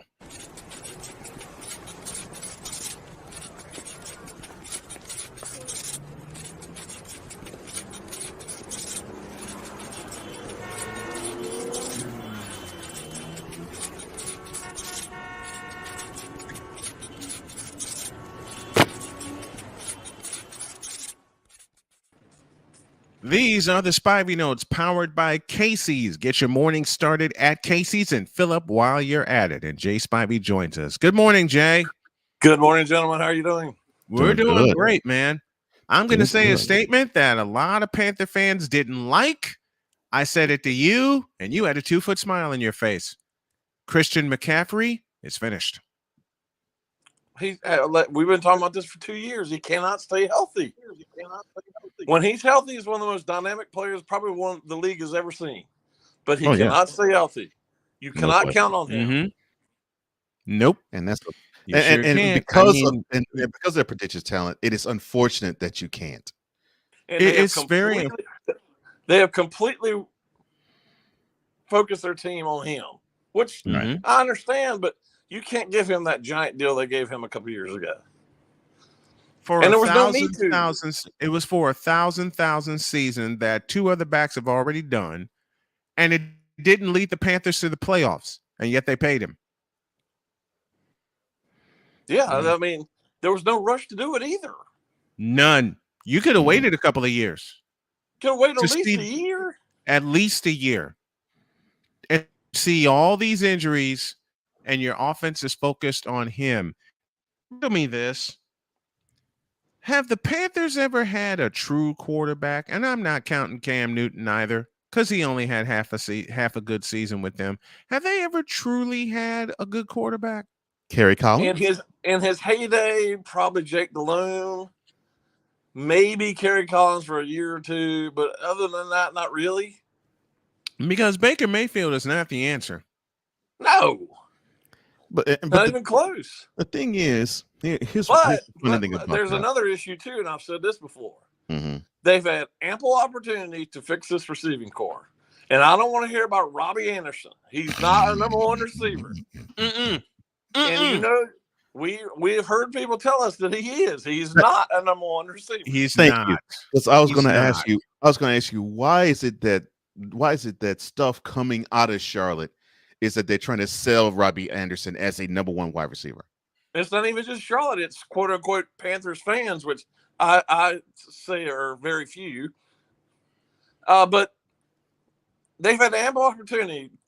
2 years ago, they could have drafted any receiver in that dynamic receiver class. Yep. Got nobody. Jerry Jeudy was Instead, sitting you draft right. a cornerback, J.C. Horn. Why? I mean, Jerry Jeudy was sitting right there. Devontae Adams was sitting right there, and they drafted no wide receiver. Nobody. None. Hell, Jalen Waddle was right there. Jalen Waddle was right there. Jalen Waddle. All those Bama receivers, and they drafted J.C. Horn. Mm-hmm. Why? I guess they wanted to work on their defense. And I say this also. And Jay, you and I have talked about this for 2 years. Where's the offensive line? Well, this goes back to Matt Rule again. Mm-hmm. This supposed offensive genius guru. that he was at Baylor. It's not showing up in the NFL. Mm-hmm. It's time to cut bait with Matt Rule. They should have never hired him. They should have never hired him. David Tepper again has a giant ego. Mm-hmm. He thinks he's Jerry Jones. How many times have we said that on this program? And I don't respect Jerry Jones at all, but at least Jerry Jones has won some. Mm-hmm. At least Jerry Jones produced the Super Bowl. 3 of them, as a matter of fact. Well, I don't even really credit those to him. Yeah. Well, and that's Jimmy Johnson. To me are more Jimmy Johnson. And that's the problem. Because of that, because of that, in the first 2 that he won, he ushered Jimmy Johnson out so that they could say, well, hey, wait, the Cowboys, they won a Super Bowl, and it wasn't Jimmy Johnson's team, it was my team. And now they won't put Jimmy Johnson in the Wall of Fame or Ring of Honor. I mean, how and absolutely it's stupid, ridiculous and petty. It's dumb. It's very petty because Jimmy Johnson tells the truth about the Cowboys and they hate it. Cool McCain with a question from the crowd. He may be a number 2 possibility. Isn't DJ Moore supposed to be a number 1? No. They're at best 2s. At best. Yep. And you know why the Panthers signed Robbie Anderson? A 92-yard pass from Sam Darnold of all quarterbacks when he was against the Cowboys. And that warranted him the contract that he got to be a number 1 receiver? Really? You've got 2 former Jets on your team. What does that tell you? Beaten path. That's all I got to say. And 2 former Jets. And one of them was on the IR, but one's on the IR, and Baker Mayfield's headed that way. Listen, Jay and I talked about this. There were 2 great offensive linemen in this recent draft. One of them was named Penei Sewell out of Oregon. The other was Rashawn Slater out of Northwestern.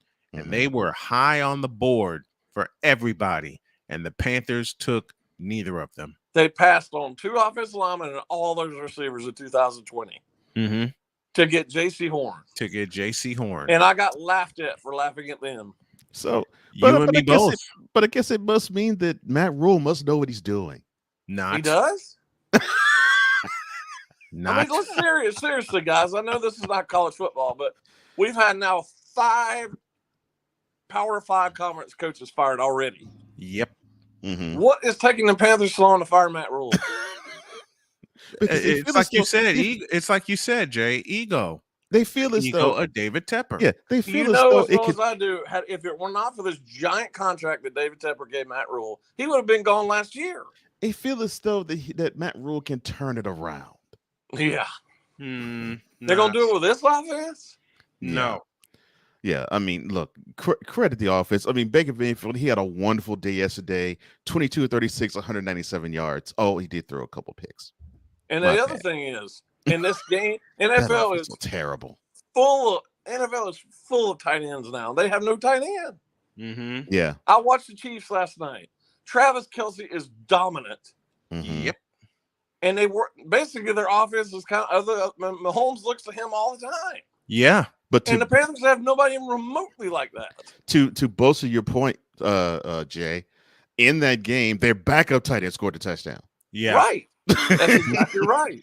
The game has shifted to where tight ends make a lot of catches now. You mentioned Travis Kelce. You know the other name I'm going to mention, which is George Kittle. Mm-hmm. And yes. Kittle loves it. Kittle loves the run block. Well, look on the other side of the field. Look on the other side of the field yesterday. Zach Ertz would be perfect. Oh, they would. Yeah, he would.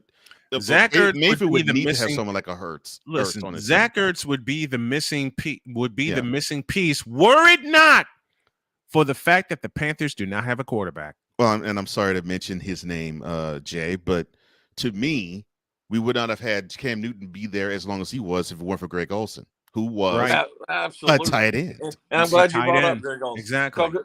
A Greg Olsen type is exactly what this team needs. Mm-hmm. Mm-hmm. Greg Olsen was perfect for Carolina as a tight end because Greg Olsen was fashioned in the form of George Kittle.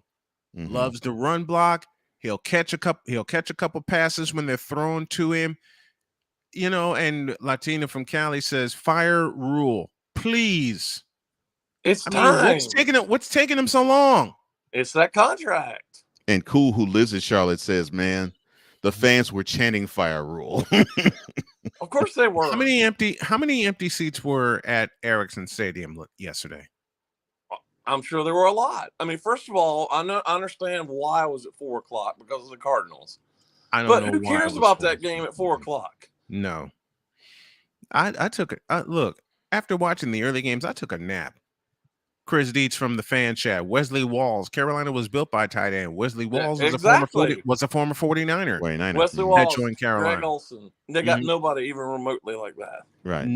Listen, after Greg Olsen, their offense really, really went down the tubes. And that is the one reason why I scratched my head when the Panthers decided to hire Rule, because I was thinking in college he doesn't utilize a tight end there. He didn't utilize a tight end at Baylor. It was all about wide receivers and it was all about speed and wide receivers. He used no tight ends at Baylor. None. So where are his receivers? And I don't want to hear Robbie Anderson and DJ Moore. No. Mm-hmm.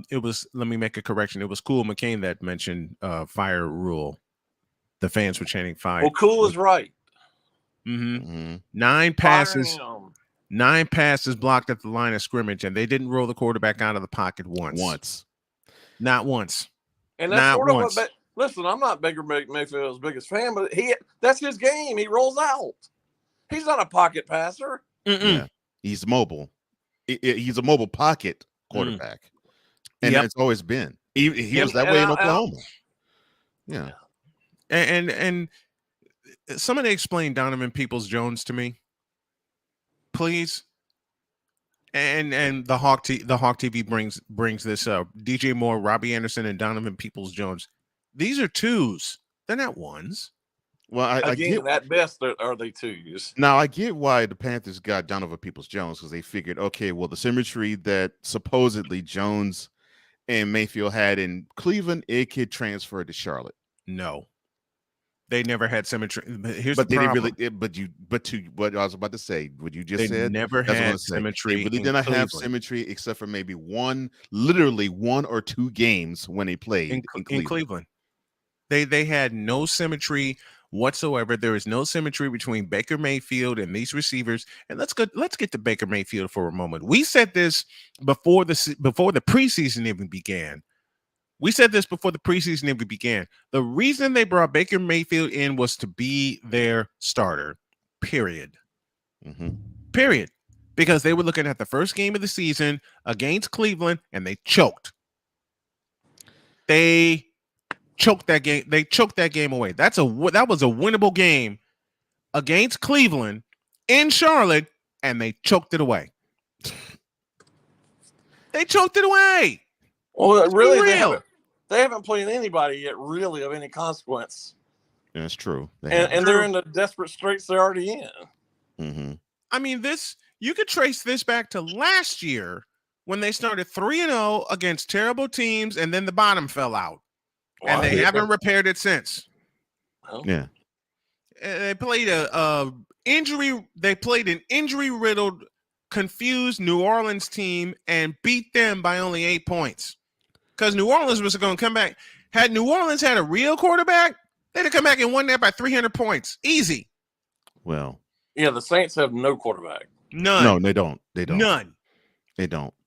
They have a worse quarterback situation in New Orleans than they have, say maybe in Chicago. Because Jameis Winston and Andy Dalton are not the answer. They might as well start Taysom Hill. It's that bad. How much worse can they be if he starts a quarterback now? So and why don't they want to do that? Why do they not want to start Taysom Hill? I don't think he's a true quarterback. Oh, not only he's a true quarterback either, but he's your best option. But I mean, I think he proved last year when he played some that he was not a starting quarterback. Well, true. So why don't these teams, New Orleans, Carolina in particular, draft a bleeping quarterback? Well, look at this division. Yeah, the NFC South is horrible. NFC South is the quarterback realm. I mean, even the Bucs they obviously have one of the best quarterbacks ever, if not the best quarterback ever. But watching them last night, they were greatly deficient. Mm-hmm. Yeah, they have no continuity on offense at all. And here's the other problem. They looked all out of sorts against the Chiefs. And here's the other problem with the NFC South. Where are the running games? That is except for the Falcons. When they want to run, they seem to actually come up to the plate and run. Yeah, the problem is they don't do it. Can't. No, they do it because they did it yesterday to the tune of gaining 200 yards against the Browns. Well, the problem is I'll add a word. The problem though is you have with the passing game, Mariota going 7 of 19. I'll add a word then. Why don't they do it consistently? Because all you got to do is turn. And I knew that was the word I was missing in my question. All you got to do is turn in hand to the running back. What's the problem? Well, part of the Falcons' offense is their running game is kind of predicated on a hybrid running back because Cordero Patterson is not a running back, but they use him a lot of time as a running back. Mm-hmm. Yeah, is this the end of Cordero Patterson yet? Debo Samuel. Yes, thank you, Debo Sam. Thank you, Debo Samuel. But the 49ers actually developed that. They developed that when Samuel was a rookie. And they have running backs. They have a tight end. The Panthers have none of that. Nope. And what the 49ers have done with Debo is they haven't completely shut him out of the passing game. They still spread him out wide, unlike with Cordero Patterson, where he's strictly a running back. He's strictly a running back. And Victor has a great point. This is an NFL problem. No running game, which leads to a question that my partner asked Victor 2 years ago on this program. Why are teams allergic to a running game? I've been saying that forever. Now I understand why the Panthers are, because they have hitched their wagon to one Christian McCaffrey, and they haven't been wise enough to draft or pick up free agents that can actually help him and help out in the running game. Otherwise, the Panthers could answer that question for you quite easily, but they can't. Well, I I hate to keep going back to the Chiefs, but watching them last night, and It's beautiful. I'm going to say this for the 8 millionth time last night. Say it again. Eric Bieniemy is not the offensive coordinator for the Chiefs, even though he has that name. It's Andy Reid. Andy Reid is calling plays. He is one of the most creative coaches I have ever seen, especially in the red zone. Mm-hmm. Now, Mahomes doesn't run it that much, but he kind of uses his ability to run as an advantage. And they got 2 great running backs right now. And they're cooking. Both of them are. And Pacheco and Edwards-Helaire, they're both cooking. And I've said this about quarterbacks that have the ability to run. Yes, use that ability to have them run, but don't call their number 10, 11, 12, 13 times a game, because you're going to screw up your team if you do that. Well, listen, yesterday was a prime example in the Panthers game. And I know the Cardinals won, but Kyler Murray runs the ball entirely too much. Who said that first on this program when he was drafted? I think we both were in a rush to say it first. Yeah. Well, we both said it. We both said it. Mm-hmm. Kyler Murray is going to ruin his career if it's not ruined already. And I don't want to make this a racial because issue he runs entirely too. Because we hear about Lamar Jackson and Kyler Murray all the time. Gosh. I don't want to make this a racial issue because Josh Allen does the exact same thing and he should not be doing it. And I say the exact same thing about him. Yes. Josh Allen should not be running the ball nearly as much as he does. No, he shouldn't. He is by far one of the best quarterbacks in the league, if not the best quarterback in the league right now. Agreed. He cannot risk his team's viability as a good team by running the ball all the time. I heard this question. I'm glad you said this. I heard this I saw this question on social media where it was asked, so if Jalen Hurts and Lamar Jackson go to the Super Bowl, can we put this running QBs can't win the Super Bowl to bed by now? And I said, wait a minute. Let me hip you up to something. Steve Young won the Super Bowl. Right. Colin Kaepernick participated in the Super Bowl, and Russell Wilson won a Super Bowl. Now, the response I got in return was, well, Young had a souped-up team with him. Of course, Cap didn't win it, and Russell Wilson, well, that was a defensive build team. I said, you said running QBs. Mm-hmm. That narrative is blown up. It's done. Running QBs have already won Super Bowls, but the question you should ask is, yes, but the question you should ask is, can run pass option quarterbacks win the Super Bowl? Yes. The other thing is, can that quote unquote running quarterback throw the ball when he has to? I offer the example of one Lamar Jackson, and I want to add a term, decision making, because Lamar Jackson had the game in his hands yesterday. That's unfortunate. And he also cost them the game yesterday. That's what's proving to be why you have people out there say, well, Lamar Jackson is deserving the money, because his team at one point had a 20-3 lead and they don't score in the second half. Well, to me, I mean, I know you're, and it's rightly so. You're got a great example right there. But to me, I go back to what I said about Kyler Murray. He has the same decision-making skills to me because last year he made some mistakes that I was like, what are you doing? Right. Exactly. Especially toward the end of the season. And then why was there a rush to sign him to that giant deal? Because they wanted him there. They Because felt desperate. They want to, quote unquote, lock him in when, and I'm going to say this aloud, he's not the solution at quarterback for Arizona. No. And they felt desperate. All these QBs that are being locked down by teams, the Cardinals felt desperate. And then, of course, they looked at last year. They're like, okay, we had double-digit wins. We made the playoffs, although they looked absolutely horrible. And Murray looked the worst of the horrible in that wild card game at SoFi. Well, I go back. They felt desperate. How about the Christmas night game last year? Yes. He was terrible. Look, all I needed to see was that pass he threw early second quarter in that wild card game against the Rams. That turned into a 5-yard pick six. The dude was literally perpendicular to the ground, and he still decided to throw the ball. Exactly.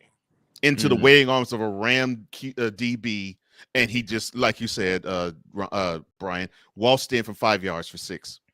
And I'm like, that to me, you got to was eat the that end. and get the safety. Listen, that to me was the end of Kyler Murray as we know him, because you saw every mistake on display in that one play alone. We're approaching. And then he decided to pout and basically blame everybody else for all of that, instead of looking in the mirror and say, "Doggone it, man, I messed the team up." Mm-hmm. I mean, there's no accountability with Kyler Murray. I said that before. Cole has said that before. Jay has said that before. A lot of people are going to argue with us on that, but I'll say it again. There is no accountability with Kyler Murray. They put a clause in. Thank you.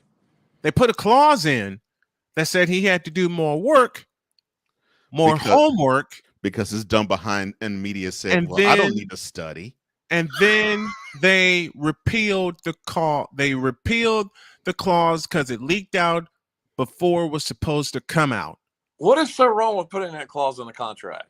Well, you're a professional. Act afraid. like one. Act like one. But he's not. But he's not. But he's not going to.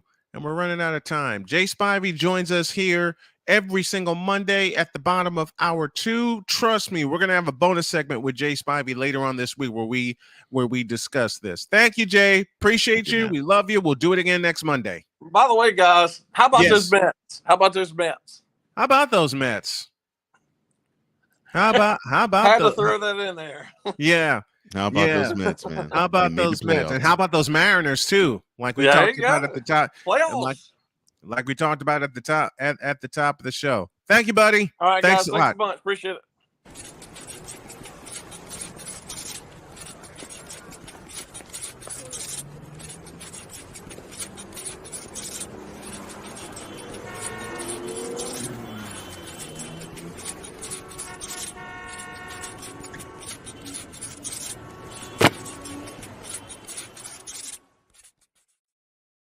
To the Fanatics feedback zone. Before we get out of here, we start with the Hawk TV. Lamar Jackson is an ascending quarterback. I know they lost yesterday, but I think Lamar should have ran out the pocket.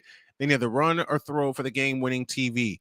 Well, the Hawk TV is not going to like me for this, but Lamar Jackson's regressing right before our eyes. I don't know if he's regressing. I think he's stagnant. And the problem with that is he needs to grow. He needs to develop. Yeah, here's the problem. Greg Roman's your offensive coordinator. And that will still be an issue for him.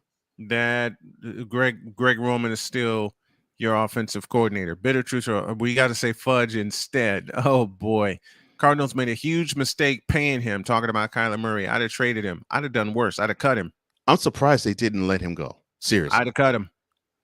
I'd have cut him because Kyler Murray is not the solution at quarterback for Arizona. With the way he had a stiff upper lip the whole time, I actually thought that the Cardinals were going to say, okay, well, you're not the guy. But then they reward his stiff upper lip and pouty and petty way by giving him that $160 million guaranteed extension. That clause was because he wasn't studying. Yeah, ain't that the truth? Andy Dorff said it on this program. If you pout and whine and moan, you get what you want, especially with the professional athletes. And not only that bit of truth, not only that, he actually said this out of his mouth to the media. It's like, I don't really need to, brush up on game plans. The game comes to me. And I'm thinking, why are you saying this? You know who said the same thing? Justin Fields. And tomorrow, tomorrow, my Snowman's take and the Fields experiment, Chicago. Will you please? Tonight, it's the Rams and the 49ers from SoFi Stadium. Is this it for Jimmy Garoppolo? If he doesn't perform, I think the season's over. And tomorrow, I will eviscerate the Indianapolis Colts because I was going to do a double take today. I'll do it tomorrow, featuring Justin Fields and the Indianapolis Colts. We'll wrap up Monday Night Football. I'll have a live play-by-play and reaction to that. And at 11:05 this morning, Drew Willingham joins me on Snowman in the Morning Plus to talk Major League Baseball, the playoffs, and the NFL, because there's a few games that he wants to go over. One more before we go. Murray is playing sandlot football out there, which is destroying the art of quarterback play. And I'll add this to it. This is something Jay has said. The worst coach position, no matter what the level, is quarterback. The worst coached position And nobody seems to be doing a thing about it. And that frightens me. That absolutely frightens me. All right, we're going to go on and get out of here. But as I said, 11:05, Drew Willingham joins me. I made it through a show and I didn't spit out any bad cuss words. How about that? As my partner is deep in thought. I don't know. Who knows? Who knows? Oh, boy. All right, let's get on out of here. Have a great day. God bless. Remember to make your next move your best move. And always remember, your dreams don't scare you, then they're just simply not big enough. Simply not big enough. Dream big, do bigger. Monday Night Football wrap up tomorrow and quite a few other things. We're out of here. See you tomorrow.